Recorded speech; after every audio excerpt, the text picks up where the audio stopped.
"Release my dad, and I'll make you walk," the little girl said firmly to the wheelchair-bound judge. The entire courtroom erupted in laughter, but when she placed her hands on his legs, something happened that froze everyone's mockery forever. The Superior Court of Justice had never been so packed on a Tuesday morning.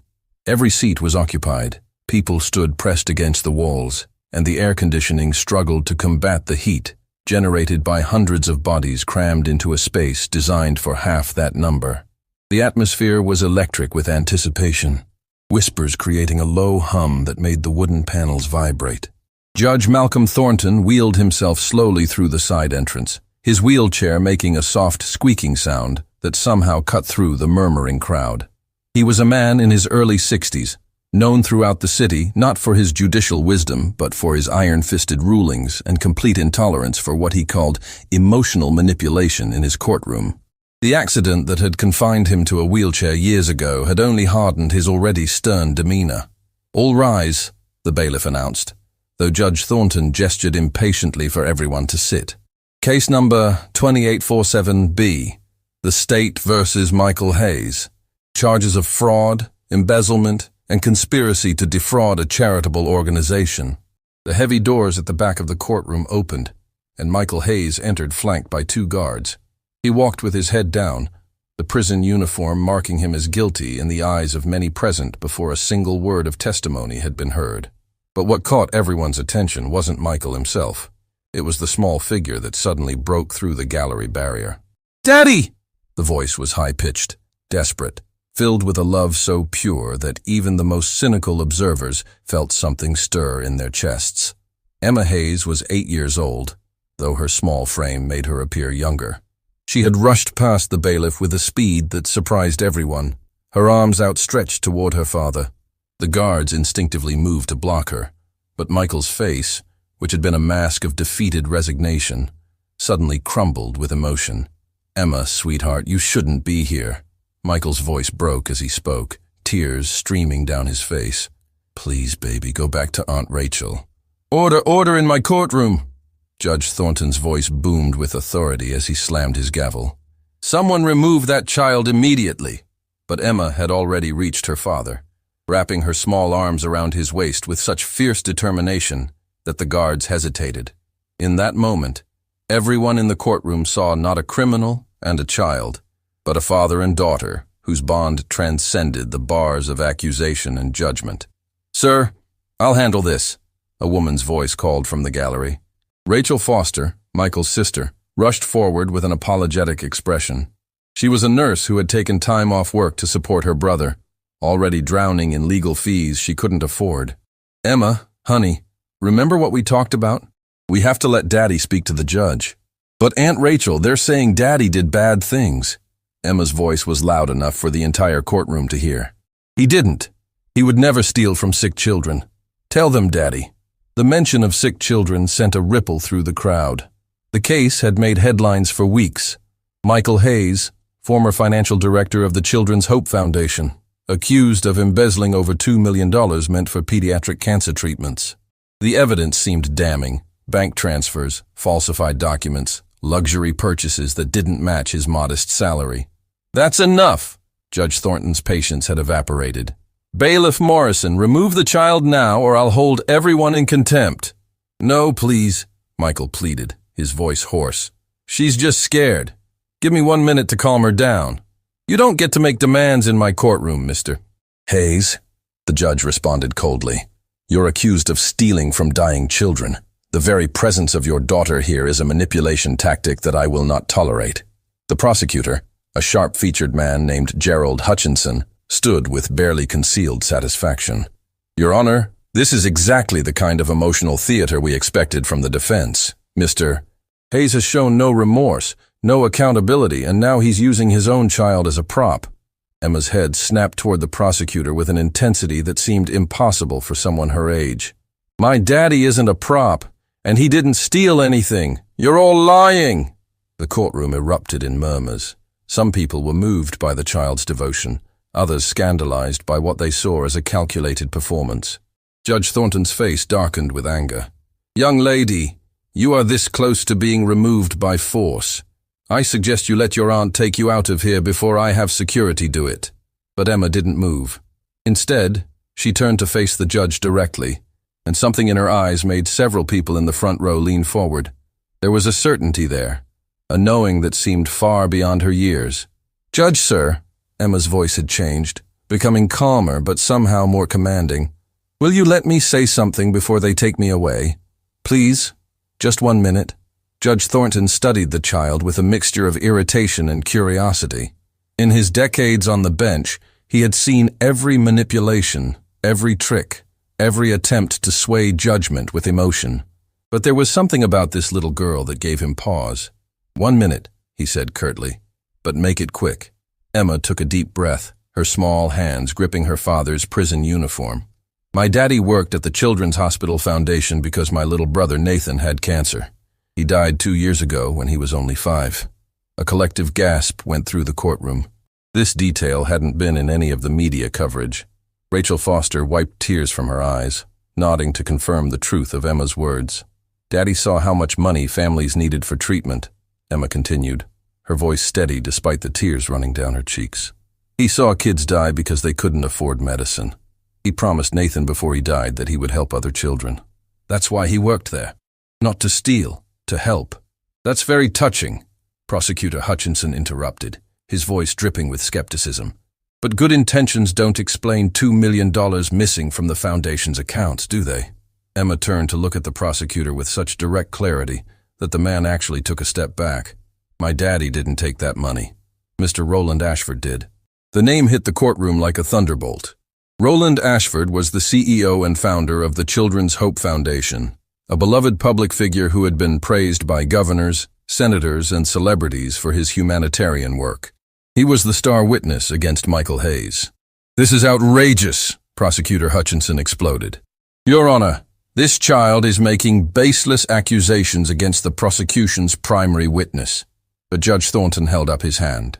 Something about the way Emma had spoken the name, with such absolute certainty, had triggered his judicial instincts. "How do you know this, young lady?" "Because I heard them talking," Emma replied. "Mr. Ashford came to our house late one night, weeks before they arrested Daddy. I was supposed to be asleep, but I heard them arguing in the kitchen." Michael's face had gone pale. "Emma, baby, you don't have to—" "Mr. Hayes, be quiet," Judge Thornton commanded, his eyes never leaving Emma. "What did you hear, child?" Emma's voice became stronger, clearer, as if she had been waiting months to tell this story. "Mr. Ashford told Daddy that he needed to sign some papers or bad things would happen to our family. He said Daddy was going to take the blame for the missing money. When Daddy said no, Mr. Ashford got really mean. He said nobody would believe Daddy because he was just an accountant, but everyone loved Mr. Ashford because he was famous." The courtroom had become so quiet that the humming of the fluorescent lights was audible. Rachel Foster stood frozen, apparently hearing this story for the first time. The prosecutor looked like he wanted to object, but seemed temporarily paralyzed. "Mr. Ashford said he had changed all the computer records to make it look like Daddy took the money," Emma continued, her small voice filling the enormous courtroom. "He said he needed the money for his gambling debts, but if anyone found out, the foundation would close and no more children would get help. So Daddy had to be the bad guy. This is completely inadmissible hearsay from a child." Prosecutor Hutchinson finally found his voice. "Your Honor, you can't possibly—" "I can and will hear whatever I want in my courtroom," Judge Thornton snapped. His analytical mind was already working through the implications. "Mr. Hutchinson, where is Mr. Ashford today?" "He's not scheduled to testify until tomorrow, Your Honor. He's an extremely busy man. Get him here. Now." The judge's tone left no room for argument. "And I want his financial records subpoenaed immediately. Everything. Bank accounts, credit cards, property holdings, all of it." "Your Honor, you can't seriously be derailing this entire case based on a child's fairy tale." The prosecutor's professional composure was cracking. "Watch me," Judge Thornton responded coldly. Then he turned back to Emma, and his expression softened almost imperceptibly. "Young lady, do you understand how serious these accusations are?" "Yes, sir," Emma nodded. "But I also understand that my daddy is good, and Mr. Ashford is bad, even if everyone thinks it's the other way around." Judge Thornton leaned back in his wheelchair, his fingers steepled as he processed this unprecedented situation. In his long career, he had prided himself on seeing through deception, on being immune to emotional manipulation. But there was something about this child's testimony that rang with truth. "Bailiff Morrison, I want Mr." Hayes returned to holding but kept comfortable. "Ms. Foster, you and Emma will remain in the courthouse under supervision. And Mr. Hutchinson, you have exactly 6 hours to produce Roland Ashford in my courtroom, or I'm dismissing this case with prejudice." The courtroom exploded into chaos. Reporters rushed for the exits to file breaking news. Spectators argued about what they had just witnessed. The prosecutor looked like he had been struck by lightning, but Emma simply looked up at her father with eyes that held hope for the first time in months. "I told you I'd make them listen, Daddy." Michael Hayes pulled his daughter into a fierce embrace, his shoulders shaking with sobs. "I love you so much, baby girl. So much." As the gods gently separated them, Emma called out one more thing, her voice carrying over the chaos. "Judge Thornton, sir, when they prove Daddy is innocent, I'm going to help you too." The judge paused in wheeling himself toward his chambers. "Help me how, child?" Emma's response was delivered with such pure confidence that it sent chills through everyone who heard it.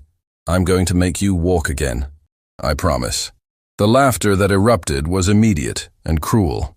Several spectators openly mocked the child's naive promise. Even some of the court staff smiled at what they assumed was childish fantasy. But Judge Malcolm Thornton didn't laugh. He stared at the small girl who had just turned his courtroom upside down, and for the first time in years, he felt something he had long ago abandoned. A tiny spark of curiosity about what was possible. "We'll see," he said quietly, before disappearing into his chambers. Nobody in that courtroom could have imagined that within days, Emma Hayes would prove every single one of her promises true, and in the process, expose a conspiracy that reached far beyond one man's stolen millions. The real story was just beginning.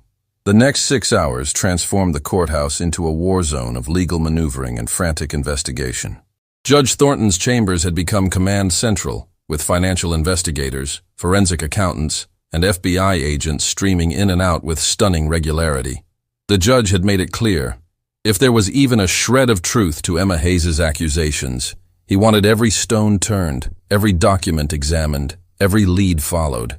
Rachel Foster sat in a private witness room with Emma, both exhausted but unable to rest. The little girl had finally stopped crying, but her small body still trembled periodically with the aftershocks of emotional release. She had been carrying this secret for months, terrified that speaking up would put her father in even more danger. "Emma, honey," Rachel said softly, stroking her niece's hair, "why didn't you tell me about what you heard that night?" Emma looked up with eyes that held far too much wisdom for someone her age. "Because Mr. Ashford said he had friends everywhere. He said if Daddy told anyone, they would hurt you, and hurt me, and Daddy would never get out of prison. I was scared, Aunt Rachel. But when I saw Daddy in that courtroom looking so sad, I couldn't be quiet anymore." Rachel pulled Emma close, her own tears flowing freely. "You're the bravest person I know. Your Daddy would be so proud. Nathan would be so proud." At the mention of her deceased brother, Emma's expression shifted to something distant and ethereal. "Nathan told me to be brave. He visits me sometimes in my dreams. He said Daddy needed me to speak up even if I was scared." Rachel felt a chill run down her spine. After Nathan's death 2 years ago, Emma had changed in ways that the family couldn't quite explain.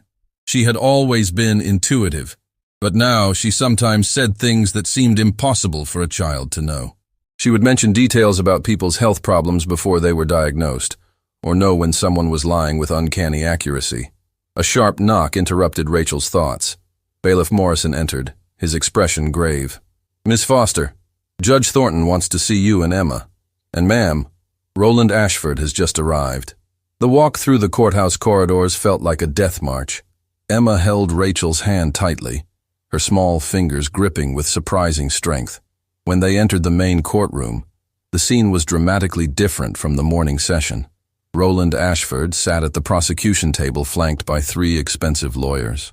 He was a handsome man in his late 40s, with the kind of charismatic presence that made people instinctively trust him.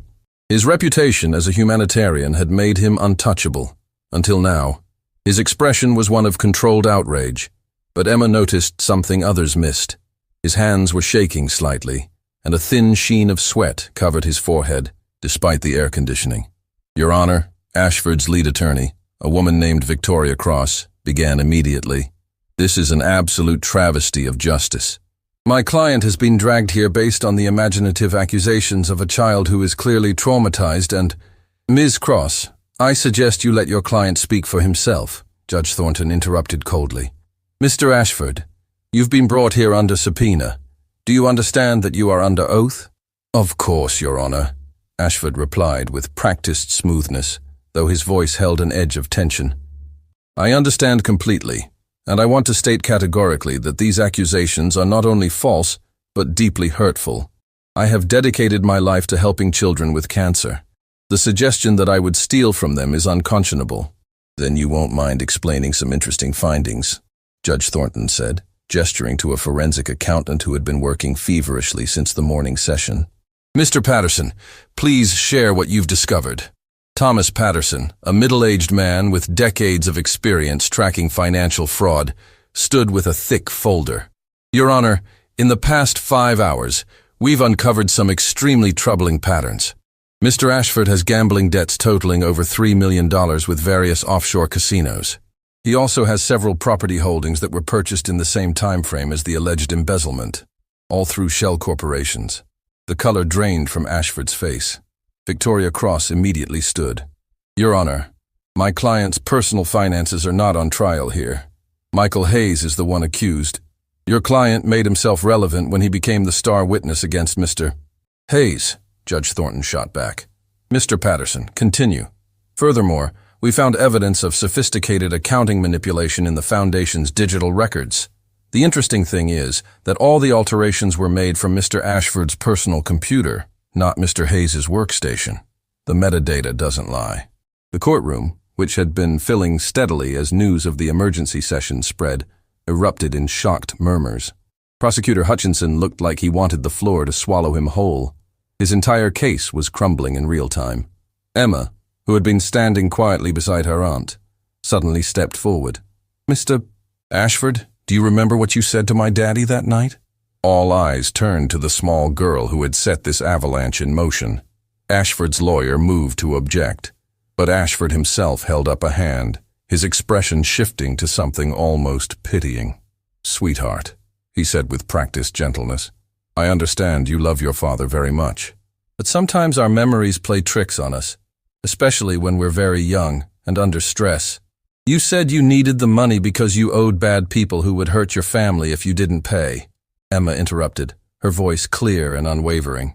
"You said my daddy was perfect to blame because he had access to everything and nobody would question it. You said everybody loved you too much to believe you could do anything wrong." The specificity of Emma's recollection sent another wave of whispers through the crowd. Ashford's mask of compassionate concern was beginning to crack. "Your Honor, this child has clearly been coached," Victoria Cross objected desperately. "Someone has fed her these—" "Nobody coached her," Rachel Foster spoke up, her voice shaking but determined. "Emma has barely spoken about any of this until today. She was too frightened, and I believe every word she's saying." Judge Thornton leaned forward in his wheelchair, his eyes boring into Roland Ashford. "Mr. Ashford, I'm going to ask you a direct question, and I remind you that you are under oath. Did you visit Michael Hayes' home weeks before his arrest?" Ashford's lawyers immediately huddled with him, whispering urgently. The seconds stretched into an uncomfortable minute. Finally, Ashford spoke, his voice strained. I did visit Mr. Hayes at his home, but it was a professional visit, nothing nefarious." "Why didn't you mention this visit in any of your previous testimony?" Judge Thornton demanded. "It didn't seem relevant. A private late-night visit to the home of a man you would later accuse of massive fraud didn't seem relevant." The judge's voice dripped with skepticism. "Mr. Ashford, I strongly suggest you reconsider your testimony, because right now, you're looking at potential perjury charges at minimum." Emma watched all of this unfold with an intensity that made several court observers uncomfortable. There was something about the way she looked at Ashford, not with childish anger, but with a penetrating awareness that seemed to see straight through his carefully constructed facade. "He's lying," Emma said suddenly, her voice cutting through the tension. "He's lying right now. His heart is beating really fast and he's scared." "How could you possibly know that?" Victoria Cross challenged, trying to regain control. "I just know," Emma replied simply. Then she turned to Judge Thornton with that same unsettling clarity. "Judge, sir, can I talk to Mr. Ashford? Just for a minute, please." Judge Thornton studied the child for a long moment. Every legal instinct told him this was irregular, unprecedented, potentially problematic. But his intuition, the same intuition that had made him a legendary judge before his accident, told him to allow it. "1 minute," he said, "but I want it on the record." Emma walked slowly toward Roland Ashford, her small frame seeming to carry a weight far beyond her physical size. The courtroom was so silent that people could hear the soft sound of her footsteps on the tile floor. When she reached Ashford, she looked up at him with eyes that held no hatred, no anger, only a profound sadness. "Mr. Ashford, why did you do it? All those children needed that money, children like my brother Nathan." For the first time, Ashford's carefully maintained composure completely shattered. His face crumpled, and tears began streaming down his cheeks. His lawyers looked horrified, but he waved them away. "I don't know," he whispered, his voice breaking. "I don't know. It started small, just a little to cover a bad bet. Then it got bigger and I couldn't stop and I was in so deep." He buried his face in his hands. "God forgive me. Those children. Your brother." The courtroom exploded into chaos. Reporters scrambled to capture every word. Prosecutor Hutchinson sat frozen in shock. Victoria Cross was frantically trying to control her client, who seemed to be having a complete breakdown. But Emma just stood there, her small hand reaching out to touch Ashford's arm. "It's okay to tell the truth now. Nathan would want you to tell the truth. All those other children need you to tell the truth." Something about the way she said her brother's name, with such gentle authority, broke something fundamental in Roland Ashford. He looked at this little girl who should have hated him, who should have wanted him destroyed, and saw only compassion. "I did it," he said clearly, his voice carrying across the courtroom. "All of it. Michael Hayes is innocent. I stole the money. I manipulated the records. I threatened him and his family. I did everything they're accusing him of, and more." The confession was met with stunned silence, followed by an eruption of noise that Judge Thornton had to gavel down repeatedly. Victoria Cross looked like she wanted to stop her client, but it was too late. The truth was out. "Your Honor," Prosecutor Hutchinson stood shakily, his face ashen. "In light of this testimony, the state moves to immediately dismiss all charges against Michael Hayes and requests that Mr. Ashford be taken into custody pending formal charges." "Motion granted," Judge Thornton said, his voice heavy with satisfaction and something else, a grudging respect for the little girl who had dismantled a carefully constructed lie with nothing but truth and courage. "Bailiff Morrison, take Mr. Ashford into custody, and someone bring Michael Hayes up here immediately." As guards led a weeping Roland Ashford away, Emma turned back to Judge Thornton. The judge was watching her with an expression of wonder mixed with deep curiosity. "Young lady," he said slowly, "how did you know he would confess?" Emma tilted her head, considering the question. "Because sometimes people want to tell the truth, but they're too scared. They just need someone to show them it's okay. Nathan taught me that." "Your brother who passed away?" "Yes, sir. He was very wise for being only 5. He told me that people's hearts hurt when they lie, and if you can help them stop hurting, they'll choose truth." Rachel Foster had approached her niece, placing protective hands on Emma's shoulders. "Your Honor, my niece has been through so much. May we please—" "Of course," Judge Thornton nodded. "But Ms. Foster, I'd like to speak with you and Emma tomorrow, if possible. There's something about your niece that I find extraordinary." Before Rachel could respond, the courtroom doors burst open and Michael Hayes was escorted in by guards who now treated him with careful respect rather than contempt. When he saw Emma, he broke into a run, sweeping her up in his arms and sobbing with relief and joy. "My baby girl," he kept repeating. "My brave, beautiful baby girl." Emma wrapped her arms around her father's neck and whispered something in his ear that only he could hear. Whatever she said made Michael's eyes widen, and he looked at her with a mixture of awe and slight fear. Judge Thornton watched this reunion with an expression that few in the courtroom had ever seen on his stern face. genuine emotion. For years since his accident, he had armored himself with cynicism and harsh judgment. But this child had cracked that armor simply by being authentic, by speaking truth with innocent courage. "Mr. Hayes," the judge said formally, drawing Michael's attention, "all charges against you are dismissed with prejudice. You're free to go. And Mr. Hayes, I apologize. The system failed you, and I nearly failed you. Your daughter saved you. Never forget that." Michael nodded, too overcome to speak, holding Emma tighter. As the courtroom finally began to clear, Emma wriggled out of her father's arms and walked back toward Judge Thornton's bench. The judge watched her approach with curiosity. "Judge Thornton, sir," Emma said softly, "can I visit you tomorrow? I meant what I said, about helping you walk again." The judge's expression hardened slightly. "Young lady, I appreciate what you've done today. You've performed a miracle in this courtroom. But some miracles aren't possible. I've been in this wheelchair for years. Multiple specialists have told me." "I know what they told you," Emma interrupted gently. "But they're wrong. Well, not completely wrong. Your legs could work again, but you're too scared to try because it might hurt, and you're tired of hurting." Judge Thornton felt as if ice water had been poured down his spine. How could this child know that? The psychological barrier that kept him wheelchair-bound, despite partial medical clearance for therapy, was something he had never discussed with anyone except his private physician. "How do you—" he began, then stopped, unsure how to finish the question. "I just know things sometimes," Emma said with a small shrug. "Nathan says I'm supposed to help people. So can I try to help you? Please?" Judge Malcolm Thornton looked into the eyes of this 8-year-old child who had already proven capable of impossible things and made a decision that surprised even himself. "Yes," he said quietly. "You can try." Emma's face lit up with a smile that seemed to illuminate the entire courtroom. "Tomorrow, then. I promise you'll walk again, Judge Thornton. I promise."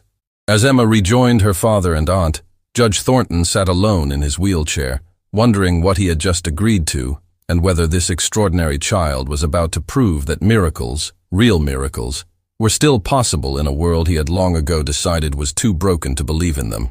Tomorrow would either validate his cynicism or shatter it completely. He found himself hoping for the first time in years that it would be the latter. The morning after the trial brought an unexpected media storm. News of Roland Ashford's confession had spread like wildfire, with journalists camping outside the courthouse, Michael Hayes's modest apartment, and even Judge Thornton's private residence. The story had everything the public craved: a fallen hero, a wrongly accused victim, and a mysterious child who had somehow unraveled a complex conspiracy with nothing but truth and inexplicable intuition. Judge Malcolm Thornton sat in his study, staring at the morning newspapers spread across his desk. His face appeared on every front page, alongside Emma's photograph and headlines that ranged from sympathetic to sensational. "Wheelchair-bound judge promises miracle meeting with psychic child," read one particularly tabloid-style banner. He grimaced at the word psychic, but couldn't entirely dismiss it, given what he had witnessed.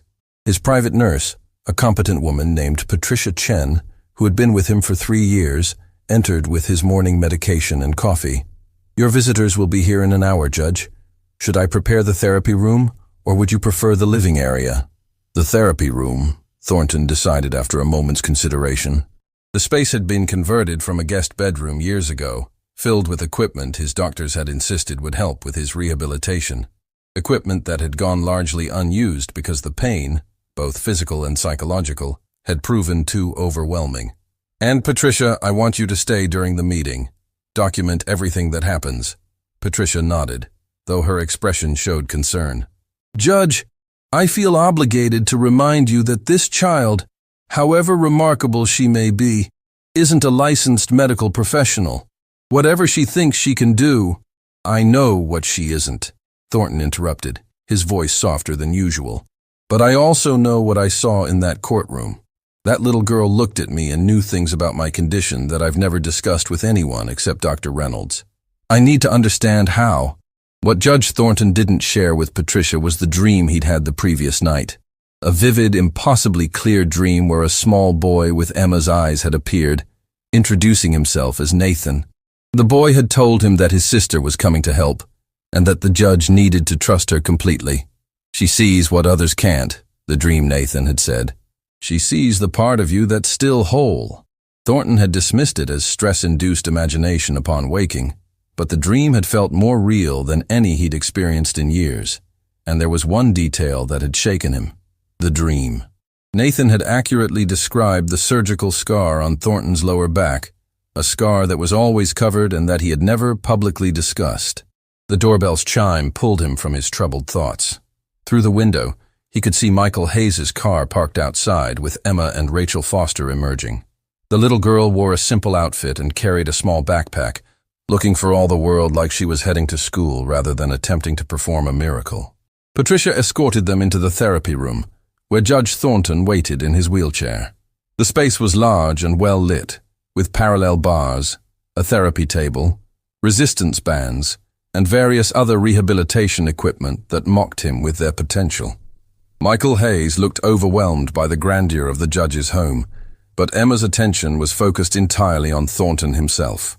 "Thank you for seeing us, Your Honor," Michael began formally, clearly uncomfortable in these surroundings. His freedom was so new that he kept glancing around as if expecting guards to appear. "I know this is highly unusual." "Mr. Hayes, you owe me no explanations," Thornton interrupted, his eyes never leaving Emma. "Your daughter made me a promise, and I find myself curious to see if she can keep it.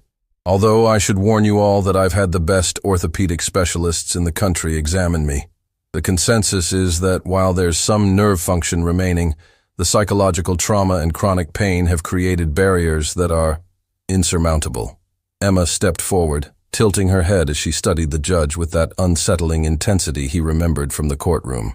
"You had the accident 4 years ago. A drunk driver hit your car, and you were thrown from the vehicle. You broke your back in 3 places and shattered both legs.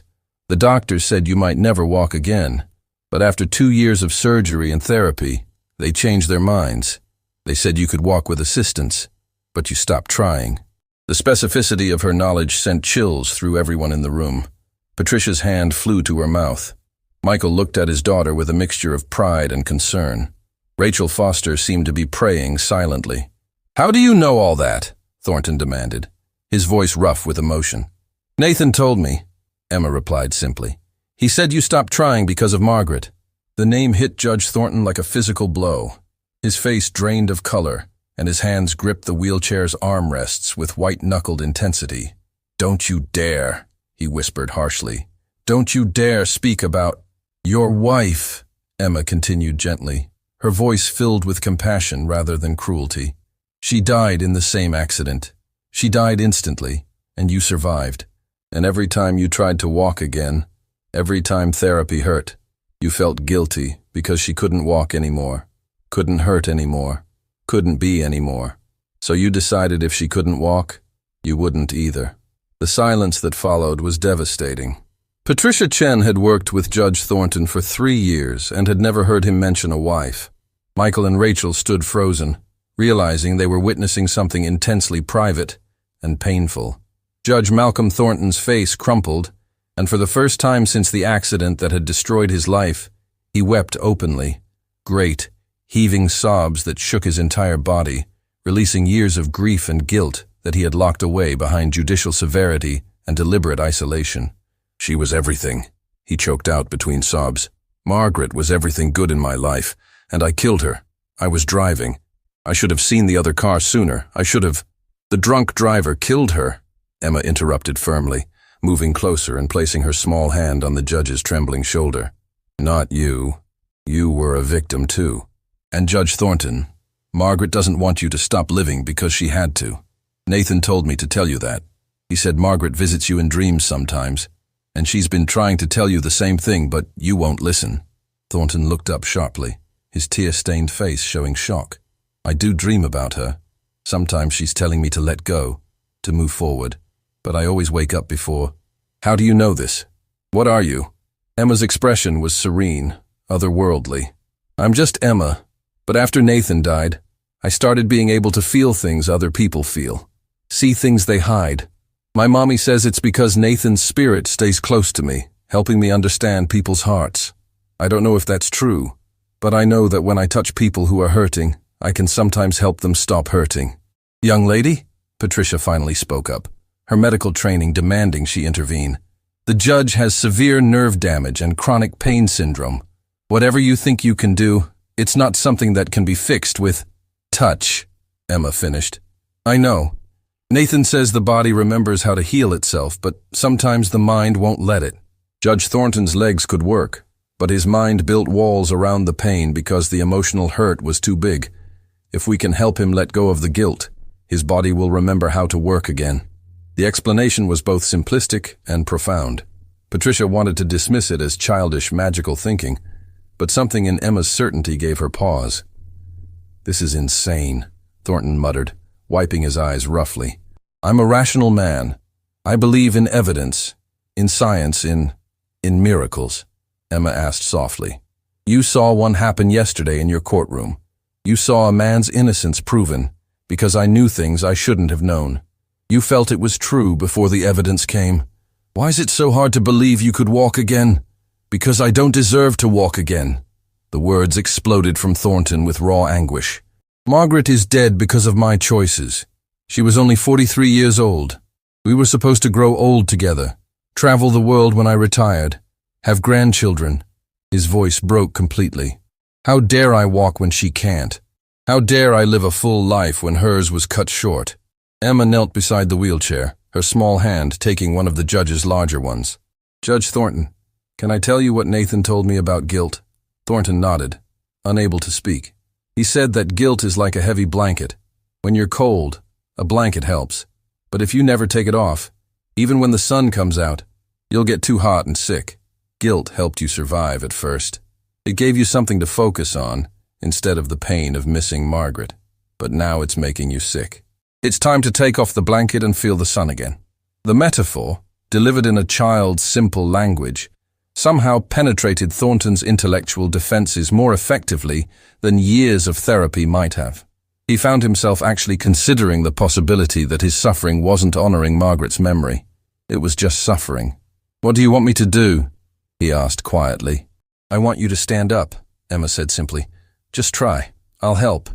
Young lady, that's not possible, Patricia protested. The judge hasn't supported his own weight in years. His muscles have atrophied, his balance is... His muscles remember, Emma insisted. His body remembers. It's just waiting for his mind to give permission. Michael Hayes, who had been silent throughout this emotional exchange, finally spoke. Your Honor, my daughter has never been wrong about these things. When my son Nathan was dying, Emma told us 2 days before the doctors did. When my sister Rachel was diagnosed with diabetes, Emma knew months before symptoms appeared. I don't understand how she knows what she knows, but she's never been wrong. Rachel nodded emphatically. It's true, Your Honor. Emma is special. She always has been. But after Nathan passed, it's like something opened up in her. She can sense things about people, about their health, their hearts. We don't understand it, but we've learned to trust it. Judge Thornton looked from face to face, seeing only sincerity and hope. Then he looked down at Emma, who smiled at him with such pure confidence that he felt something shift inside his chest. The weight he had carried for 4 years, the guilt, the grief, the self-imposed punishment, suddenly felt like it might be possible to set down. If I try this and fail, he said slowly, if nothing happens, will you promise not to feel bad? Will you understand that some things are beyond even your remarkable gifts? I promise, Emma said solemnly. But Judge Thornton, you won't fail. Margaret told Nathan that you're ready. She said she's waited a long time for you to be ready. With shaking hands, Judge Malcolm Thornton gripped the armrests of his wheelchair. Patricia rushed forward instinctively, but Emma held up a hand to stop her. He has to do this part himself first, Emma said. He has to choose to try. Thornton took several deep breaths, feeling muscles that hadn't engaged in years beginning to wake up. The familiar fear rose in his throat. Fear of pain, fear of failure, fear of disappointing the ghost of his beloved Margaret. But louder than the fear was Emma's voice, soft and certain. You can do this. She wants you to do this. With a groan that was equal parts effort and emotional release, Judge Malcolm Thornton pushed himself upward from the wheelchair. His legs trembled violently, threatening to collapse immediately. Pain shot through his back and thighs, the familiar agony that had made him quit therapy so many times before. But then Emma's small hand pressed against his back, right over the surgical scar she should have had no way of knowing about, and something extraordinary happened. The pain didn't disappear completely. That would have been too fantastical even for this impossible moment. But it shifted. It transformed from a screaming alarm into something more like a whisper, like his body saying, "This is hard, but we remember how to do this." "That's it," Emma encouraged, her other hand supporting his elbow. "Your body remembers, Judge Thornton. Let it remember." Patricia watched in medical disbelief as Judge Thornton, who had been wheelchair-bound for years despite partial medical clearance, slowly straightened his legs and took weight onto them. His face was contorted with effort and emotion, sweat pouring down his forehead, but he was standing. "Oh my God," Michael breathed. "It's actually happening." "One step," Emma said softly. "Just one step toward Margaret. She's waiting for you to come back to life. One step to show her you're ready." Judge Malcolm Thornton, with tears streaming down his face and his entire body shaking with effort, lifted his right foot and moved it forward 6 inches. Then his left. Then his right again. 3 steps. The first 3 steps he had taken on his own in 4 years. Then his strength gave out, and he collapsed. But Patricia and Michael were ready, catching him before he could fall and lowering him back into the wheelchair. He was gasping, crying, laughing all at once. A man who had just glimpsed a future he had convinced himself was impossible. "I stood," he kept repeating, his voice filled with wonder. "I walked. I actually walked." Emma knelt beside him again, smiling with the satisfaction of a promise kept. "You did. And tomorrow, you'll walk more. And the day after that, even more. Your body remembers, Judge Thornton. It was just waiting for your heart to heal enough to let it try." Patricia was checking the judge's vital signs with shaking hands, her medical training warring with what she had just witnessed. I don't understand how. Your muscle tone shouldn't have been able to support that. The neural pathways.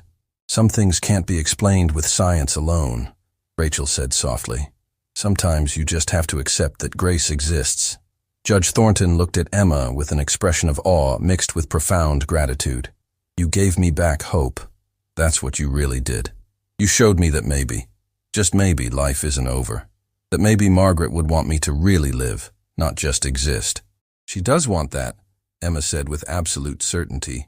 "And Nathan says to tell you that healing takes time, but you've taken the hardest step already. The first one."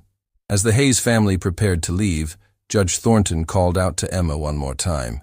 "Young lady, I don't know how to thank you for what you've done. For me, for your father, for showing me that impossible things can still happen." Emma's response would echo in Thornton's mind for years to come. "You don't need to thank me, Judge. Just promise you'll keep walking, keep healing, and when you can, help other people remember that they can heal too. That's how you thank Nathan and Margaret, by living so well that other people remember how to hope again." After they left, Judge Malcolm Thornton sat alone in his therapy room, staring at the parallel bars he hadn't touched in years.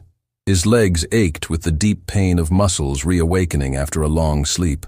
His heart ached with the beginning of healing from grief he had thought would define him forever. And for the first time since the accident that had destroyed his life and stolen his wife, Judge Malcolm Thornton allowed himself to believe that perhaps, just perhaps, miracles were still possible. Tomorrow, he decided, he would try again, and the day after that, and the day after that. Because a child who could see into hearts had shown him that the only prison that truly held him was the one he had built himself. It was time to walk free. 3 weeks after Emma Hayes walked into Judge Malcolm Thornton's life and changed it forever, the courtroom that had witnessed so many transformations was packed once again. But this time, the atmosphere was completely different. This was not a trial, but a special hearing, one that had drawn national media attention and representatives from child welfare organizations across the country. The doors at the back of the courtroom opened, and a collective gasp rippled through the crowd.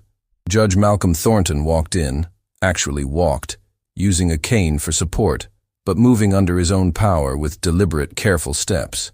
His physical therapist, Patricia Chen, walked beside him not to support him physically, but as a proud witness to what many had called medically improbable. The transformation was remarkable not just physically but spiritually. The stern, hardened man who had ruled his courtroom with cynical authority had been replaced by someone whose eyes held warmth and whose face showed the peace of someone who had finally forgiven himself. "Please be seated," Thornton said as he carefully lowered himself into his chair behind the bench. He no longer used the wheelchair. It sat in a corner of his chambers, as a reminder of what he had overcome. "This court is now in session. We are here today for a very special purpose, to address the aftermath of the Children's Hope Foundation fraud case, and to recognize those whose lives were devastated by Roland Ashford's crimes." Michael Hayes sat in the front row beside Emma and Rachel, still adjusting to his freedom and his daughter's newfound fame. Emma had become something of a media phenomenon, with news outlets calling her everything from the miracle child to the truth speaker. But the attention made her uncomfortable. She had never wanted fame. She simply wanted to help people the way Nathan had taught her.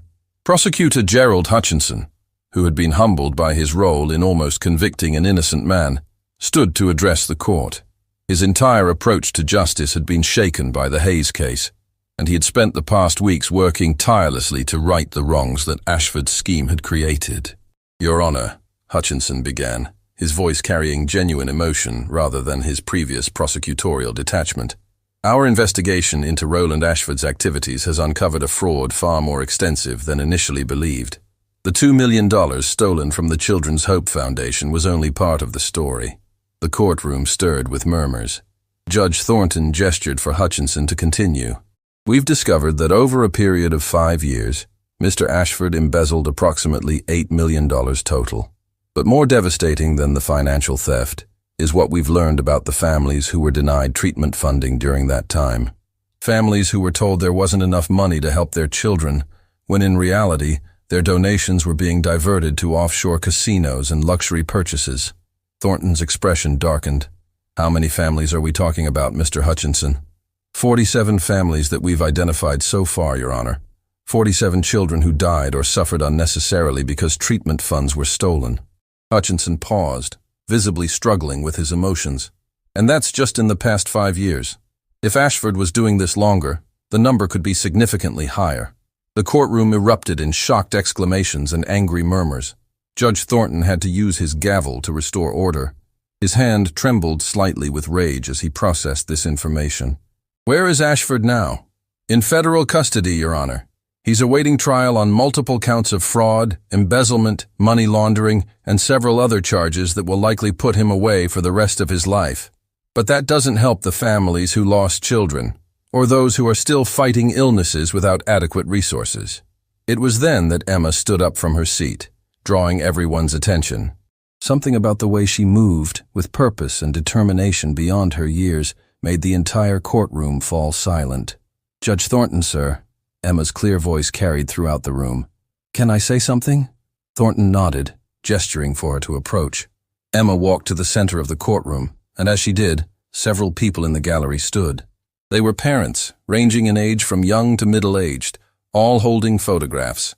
The pictures showed children, some smiling in healthier times, others clearly ill. A few were memorial photos. "Your Honor, these are families like mine," Emma said, gesturing to the standing parents. "Families who lost children because Mr. Ashford stole their hope. But there are also families here who still have children fighting. Children who need help now." A woman in her 30s stepped forward, tears already streaming down her face. "Your Honor, my name is Jennifer Walsh. This is my daughter Claire." She held up a photograph of a little girl with a bright smile, though the scarf covering her head indicated chemotherapy treatment. "Claire is 9 years old. She has leukemia.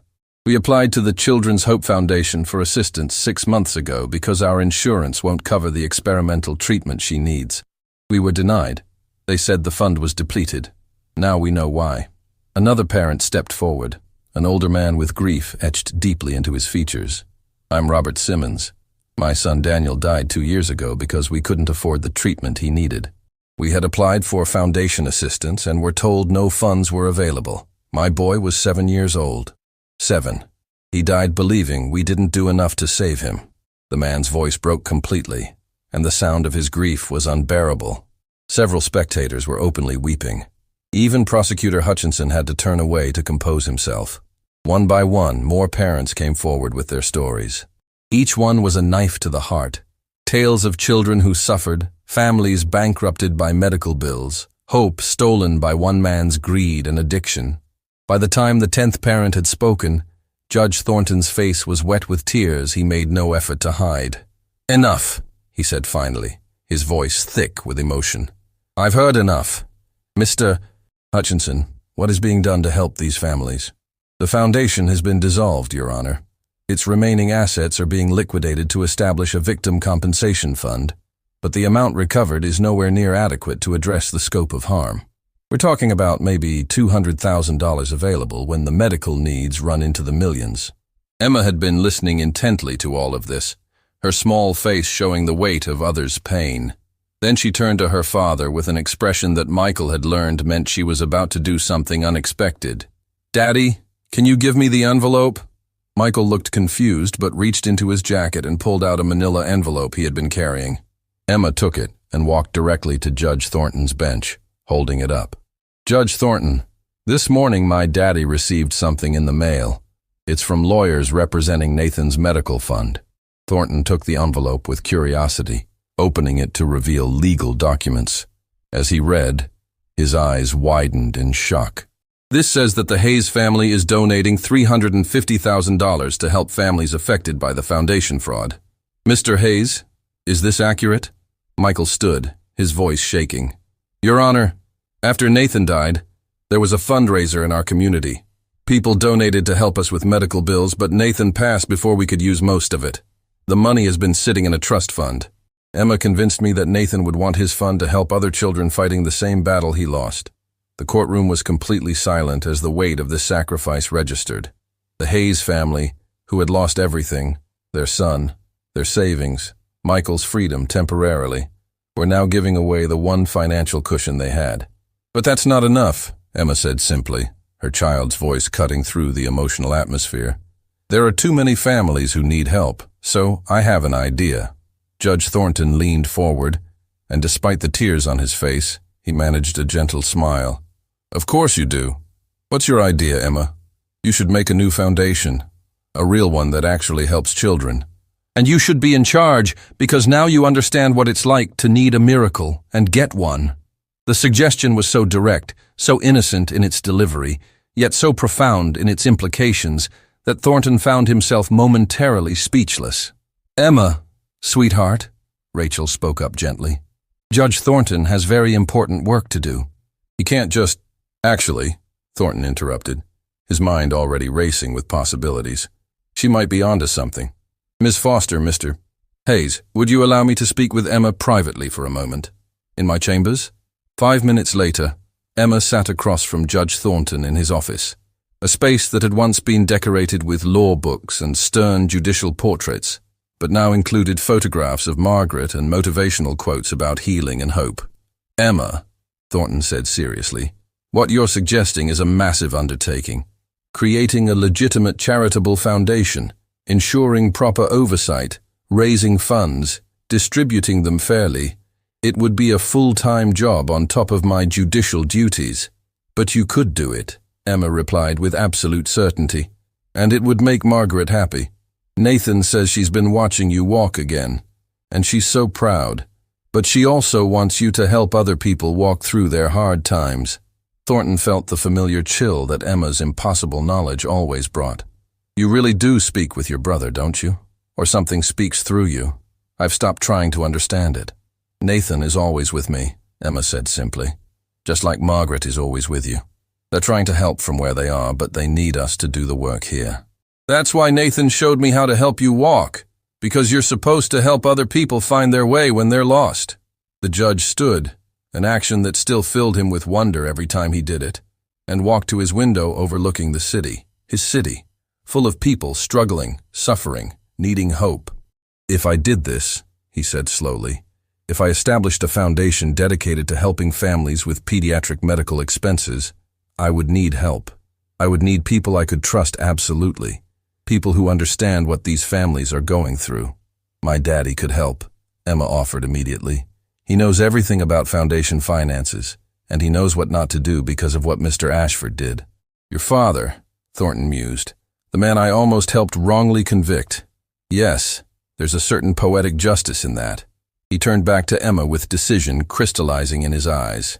All right, I'll do it, but on one condition. What condition? You have to help me.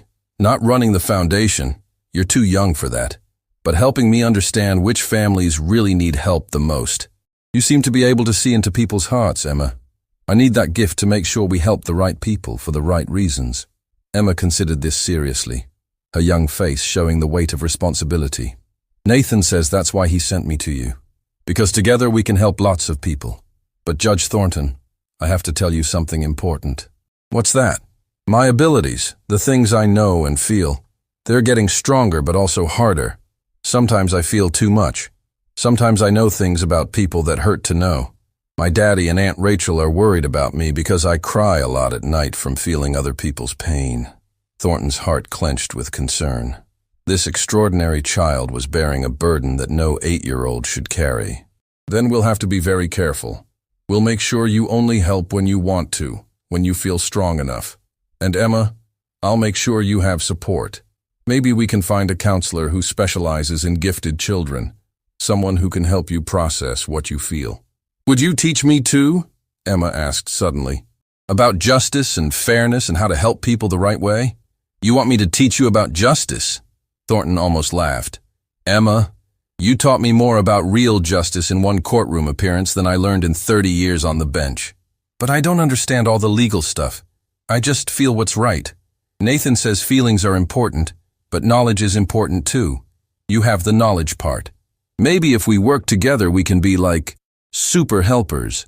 The term super helpers was so childishly earnest that Thornton couldn't help but smile.